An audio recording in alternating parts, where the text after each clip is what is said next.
Hi Queens, Sam here. I hope that you're doing amazing. So I bought a new car. I bought a new car. Well, it's a used car, but it's new to me. So I bought a new car. As you know, I welcomed twins earlier this year, and though it's super great, though it's an amazing blessing, I went from one child to three children, and so in my car now I need one car seat. I need three car seats, so I'm going from one car seat to three car seats.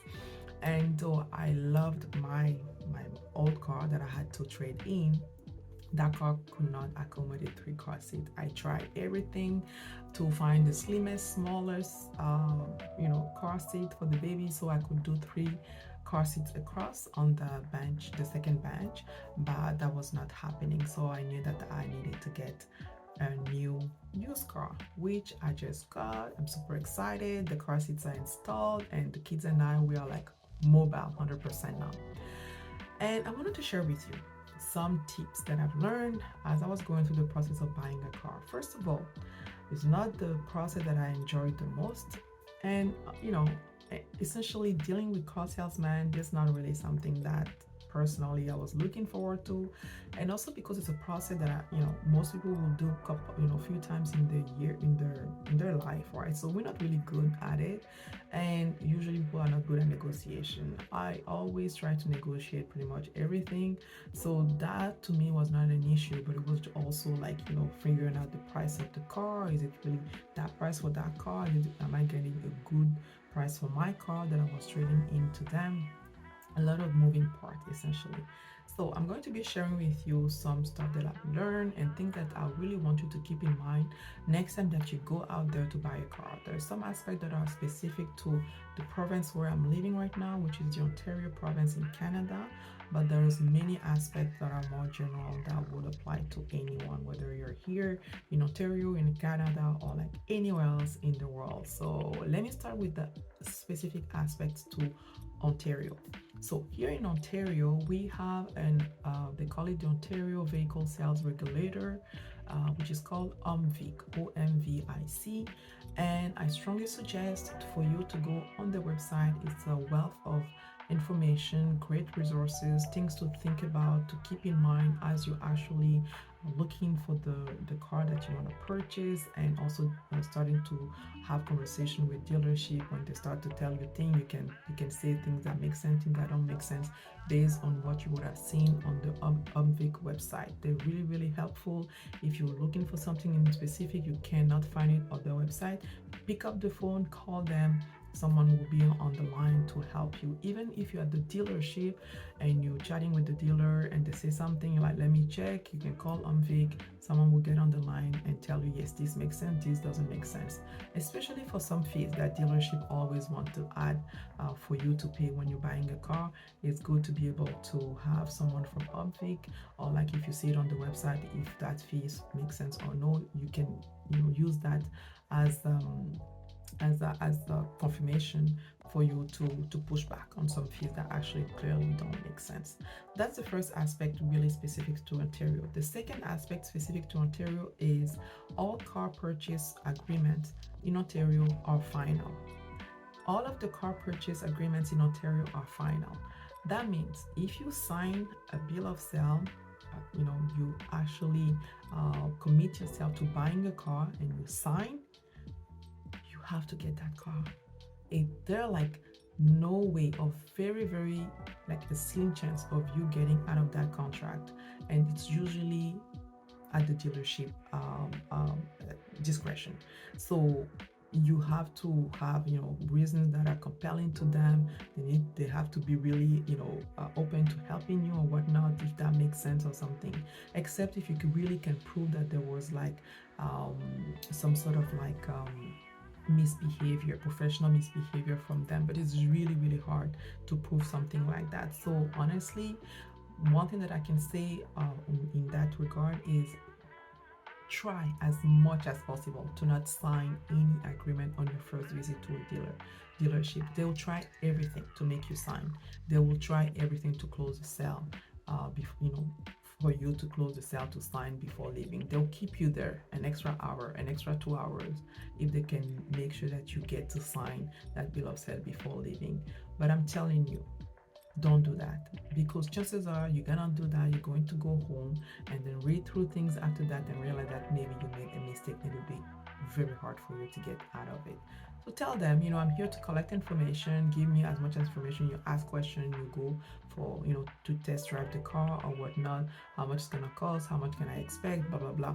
You take the information with you, you go home, you take time to think about it. If you have additional questions, you can ask them. They'll be calling you anyway to follow up. They'll be texting you to follow up. That's for them, that's the way that to follow up with the customer. And then you can decide if you really really want the car. You go back, you get it, or maybe you realize that that's not the car for you, and there's maybe some terms and conditions that you are not okay with. So again, please do not sign any agreement on your first visit to a dealership. So those are the two aspects specific to Ontario. The other aspects are more general. The first one, any fees that you see that are added on your invoice, on your bill of sale, question it. Question it to understand it. There's sometimes they will use some term and then I don't know, they think that probably people don't know what it is and people will not feel comfortable asking. Ask it.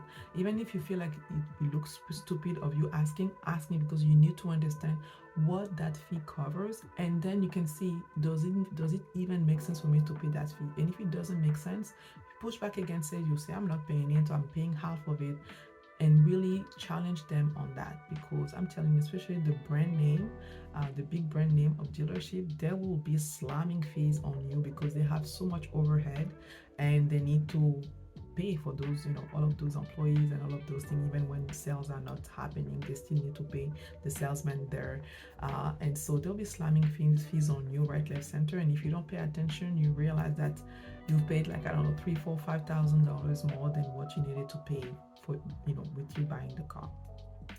The other aspect is, regardless of what they say, go test drive the car. Please go test drive the car on the road. Sometimes they'll be like, oh, the car is not up to safety yet. You cannot take it to the road. Let just have you do like some loops here in the parking lot or whatnot. No, do not accept that. Even if you do that the first time, do not buy the car on the permit on just based on you doing loops in the parking lot with the car. You need to take that car on the road and drive the car and get a feel for it, because that's what you're going to be doing after. You won't be using the car in the parking lot, you'll be using the car on the road. So if they tell you that, you're like, okay, no problem, I can do that, but I'm not signing today because I need to take that car on the road. So if you need to do anything for safety for me to get the car on the road, do it. Let me know when it's done, and then I'll come back and I'll test drive the car on the road. Based on that, if I feel okay, I will move forward with the purchase. Another aspect is, if you are trading in a car to them, do your research. Check, for similar cars right now on the market, how much they are going for, and so when they give you a value, you can compare. Of course, you're not going to be getting what people are selling for it in the open market when you trade the car into a dealership, but at least you can get something close to it. Like for me, I had a dealership offering me like 10,000 less than what my car was selling from the open market. I stopped the conversations right there and then, because to me, as much as I understand you need to make some profit, to me that was just like a no-no, because clearly you already been very dishonest and trying to rob me so much on the car that I'm trading to you. What does that mean for the rest of the conversation, the rest of the negotiation that we want to have? So I'm like, no, that's not possible. I'm not selling you my car for this amount, and as a matter of fact, I don't even want to deal with you anymore.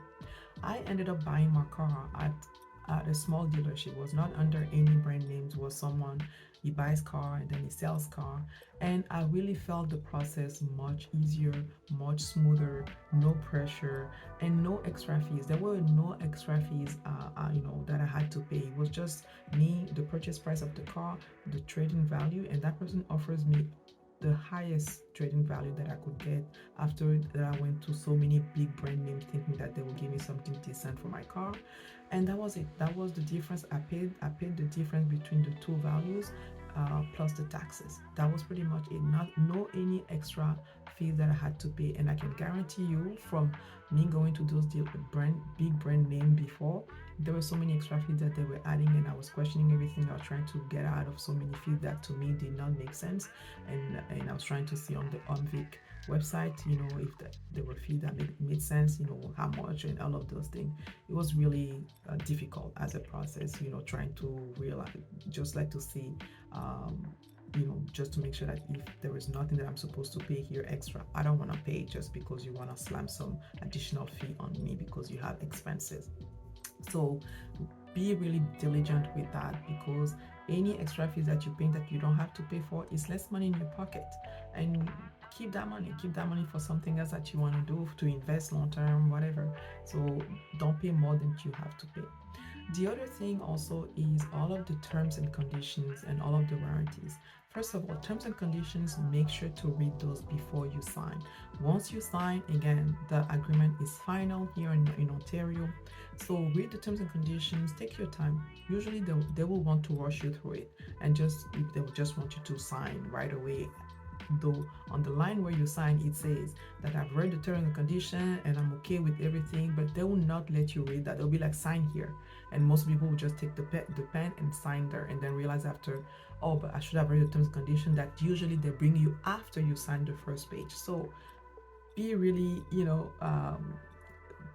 very present, and be careful with that if they bring you something like that, and make sure to read the terms and condition, ask questions if there is any terms and condition you don't understand. Some of them are boilerplate, you cannot change it. It's like the regulated by the province or the state. There's nothing you can do, but others, like, you can question them and they can change it or something like that.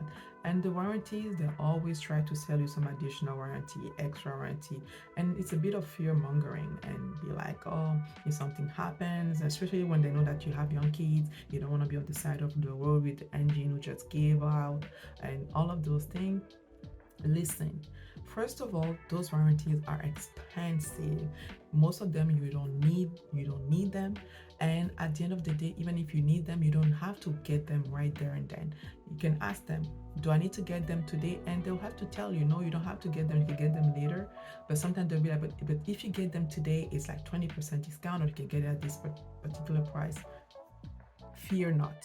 I guarantee you, most warranties you can add it after. You can shop around and really get what makes sense for you, because by the time you get to the warranty and discussing with them, you just want to get out of there. And usually they it's just by wearing out people time and patience. People will be like, okay, fine, I'll sign here, I'll get the warranty. Then after you realize you don't need it, and then that was like a couple of $1,000s that you had to part from. Don't do that.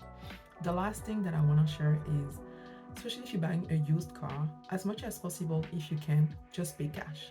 Pay cash, get your vehicle free and clear. That's what I did. I'm lucky that right now the car market is very hot. I literally got pretty much the same value for my car than I paid for 3 or 4 years ago. So, and then I had to add a few $1,000s to get the new used car that I just purchased. But my car is free and clear. And the reason why I'm saying that is because if you have to finance your car, right now the rates are very high. People were quoting me 10%, 12%. I'm like, huh? What? And the longer you go for the loan, the more interest you're going to pay. And usually if you're financing your car, I can guarantee you there will be some additional fees. Like, at least there will be a financing fee that they will slap on you, and that one I don't think you can get out of it, because you'll be financing the car, and I don't even know what it's based on. Some were quoting me $1,000 for the financing fee. Some were quoting me like $500 for the financing fee. So again, if you don't want to be subject to some fees, questionable fees, and if it's possible, I know sometimes it's not possible, pay the car cash, and then you get your car free and clear. In case you need to sell the car, you know that you're selling the car and all the money is coming to you. And it makes also the process of buying the car much faster, because then there is no loan on the car. They don't need to deal with any lender. It's just they just need to deal with you. So there you have it. I'm very happy that I'm done with that process. It was like over 2 months long, and but I took my time. I really got the vehicle, the type of vehicle that I felt like will work for us, and at the price that I'm comfortable with. I really hope that this video was helpful to you. Let me know in the comments below, how was your last car purchase. If you have any other tip that you want to share, let me know in the comments below. And don't forget to like and to subscribe to the channel, hit the notification bell, let YouTube know, let know to other Black women out here tips and tricks for buying a car. And until next time, keep on building wealth.